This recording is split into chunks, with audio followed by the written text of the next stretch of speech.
मेरो तो गिरधर गोपाल। ये लाइन सुनकर कृष्ण भक्त मीरा की याद आती है। मीरा ने दुनिया समाज सब कुछ त्याग कर कृष्ण की भक्ति में लीन हो गई थी और कृष्ण को ही अपना सब कुछ मान लिया था।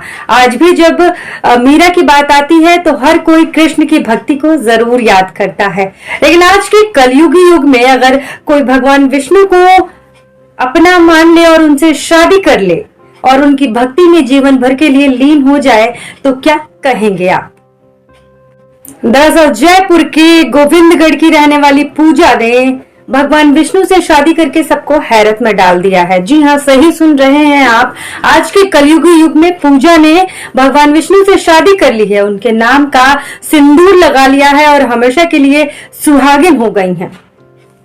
पूजा सिंह कहती हैं कि वो हमेशा से ही शादी नहीं करना चाहती थी, लेकिन गांव के लोगों के तानों से परेशान थी। गांव वाले हमेशा शादी करने को कहते थे और घर वालों को अजीबोगरीब ताने मारते थे, जिसकी वजह से पूजा सिंह ने उपाय ढूंढ निकाला और अपने घर के पास बने मंदिर में भगवान विष्णु से शादी कर ली।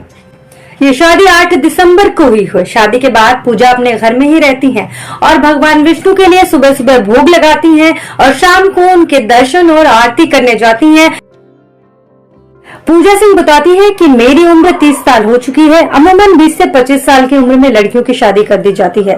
मेरे घर में भी इसकी सुगबुगाहट शुरू हो चुकी थी। अक्सर रिश्ते आते रहते थे। लोग मेरे मम्मी पापा को कहने लगे थे कि बेटी की अब तो शादी कर दो, लेकिन मेरा मन इसके लिए तैयार नहीं था। मैंने बचपन से ही देखा था कि बेहद मामूली बात पर पति पत्नी के बीच झगड़े हो जाते थे, विवादों में उनकी जिंदगी खराब हो जाती थी और इनमें महिलाओं को बहुत ही बुरी स्थिति का सामना करना पड़ता था। बड़ी होने के साथ मैंने निर्णय कर लिया था कि मैं शादी नहीं करूंगी। मैं मम्मी पापा को बता चुकी थी कि मुझे शादी नहीं करनी है। बीच में कुछ लड़के वाले देखने आए, 1-2 बार रिश्ता जैसे तैसे टल गया। इसी बीच मैंने तुलसी विवाह के बारे में सुनकर फैसला कर लिया। मैं तुलसी विवाह के बारे में सुन रखा था, एक बार अपने ननिहाल में भी देखा था। सोचा कि जब ठाकुर जी तुलसी जी से विवाह कर सकते हैं तो मैं क्यों नहीं ठाकुर जी से विवाह कर सकती। मैंने उसके बारे में पंडित जी से भी पूछा था तो उन्होंने कहा था कि ऐसा हो सकता है।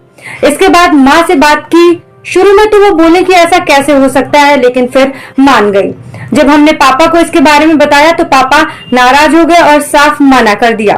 नाराजगी के कारण पापा इस शादी में शामिल भी नहीं हुए। समाज ने मजाक उड़ाया, लेकिन मैंने परमेश्वर को अपना पति मान लिया। समाज में बहुत सारे लोगों ने सपोर्ट भी किया और बहुत सारे लोगों ने इस शादी में आकर आशीर्वाद भी दिया और बहुत सारे लोग इस शादी में शामिल भी हुए। बता दें कि इस शादी में तकरीबन 2 लाख रुपए का खर्चा आया है। ये आत्मसमर्पण विवाह संस्कार संपन्न हुआ।